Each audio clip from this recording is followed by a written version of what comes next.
Hi పిల్లలు, ఈరోజు ఒక కొత్త గేమ్ ఆడుకుందామా? గుండ్రంలో గులకరాళ్ళు. గేమ్ వచ్చేసి గుండ్రంలో గులకరాళ్ళు. ఇక్కడ అక్షరాలను రాశాను కదా, ఆ అక్షరాలతో మీరు పదాలను చెప్పాలన్నమాట. అక్కడ థింగ్స్ ఉన్నాయి కదా, రాళ్ళు ఉన్నాయి కదా, ఒక రాయి తీసుకొని ఏదో ఒక అక్షరం పైన వేస్తే ఆ అక్షరంతో వచ్చే పదాలని మీరు చెప్పాలి. ఓకేనా?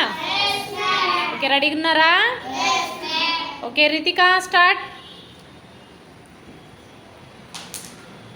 ఓకే, ఏం అక్షరం అది? చాతో వచ్చే పదం ఏమి? చంద్రుడు. Very good.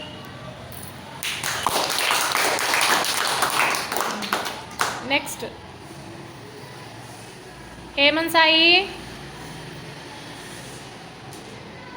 Very good. ఏం అక్షరం అది? టాతో వచ్చే పదం చెప్పు. Very good, tomato. Next Vishakh. ఏంటి అక్షరము? ఊతో వచ్చే పదం చెప్పు. ఊయల. Very good.